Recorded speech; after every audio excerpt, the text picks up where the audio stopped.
Commençons par la création et le paramétrage du test. Activant le mode édition.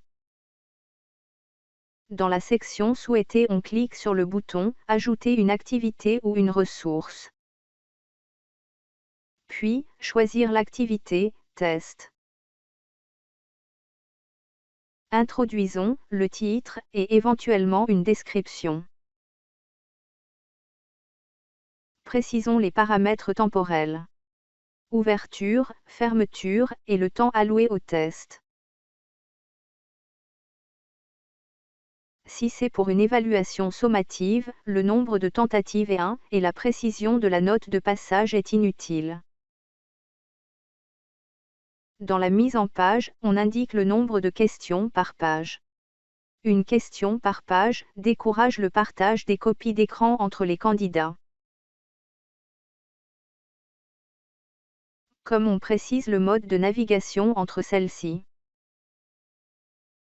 Mélanger les éléments des questions permet de changer l'ordre des propositions des réponses d'une question, d'un tirage à un autre.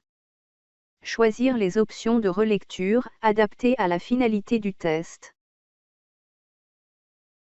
On se limite à ces paramètres et on enregistre. Le test est créé mais il ne contient aucune question. Modifions-le en lui ajoutant des questions. On opte pour le changement d'ordre de questions d'une tentative à une autre. Comme on précise la note maximale du test, 3 possibilités sont offertes pour l'ajout de questions. Création de questions au fur et à mesure.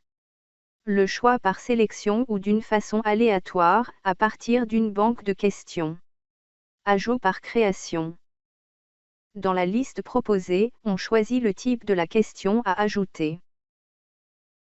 Et on renseigne le formulaire.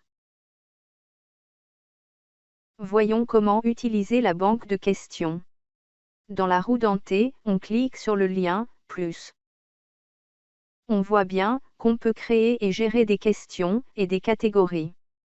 Comme on peut importer ou exporter celles-ci. Le regroupement des questions en catégories et sous-catégories facilite leur organisation et leur exploitation.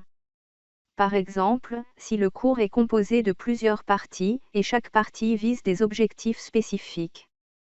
Il est donc judicieux de regrouper les questions relatives à chaque objectif dans une sous-catégorie.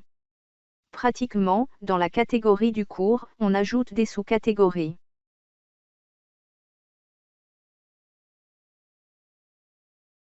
Dans chaque sous-catégorie, on ajoute des questions relatives à l'objectif ou la compétence visée. On peut déplacer des questions d'une catégorie vers une autre. Une fois les questions introduites dans la banque, on retourne au test précédemment créé. On y ajoute des questions à partir de la banque.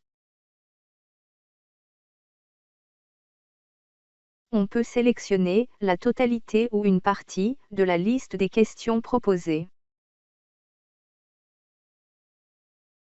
Comme, on peut aussi ajouter aléatoirement un nombre de questions parmi celles d'une catégorie. Ainsi notre questionnaire est composé des questions choisies directement et celles choisies aléatoirement. On peut supprimer, modifier ou visualiser chaque question. Il est possible d'exporter des questions d'une banque vers le disque dur afin de l'importer dans un autre cours ou une autre plateforme. Il est important de préciser le format de fichier à exporter. Et de sélectionner la catégorie contenant les questions concernées. Le fichier s'exporte sur le disque dur. Pour l'importation. Dès qu'on clique sur le bouton Importer, Moodle propose plusieurs formats de fichiers. Choisir le format du fichier à importer. Puis glisser-déposer le fichier et importer. Observant que les questions du fichier sont ajoutées à la base de questions.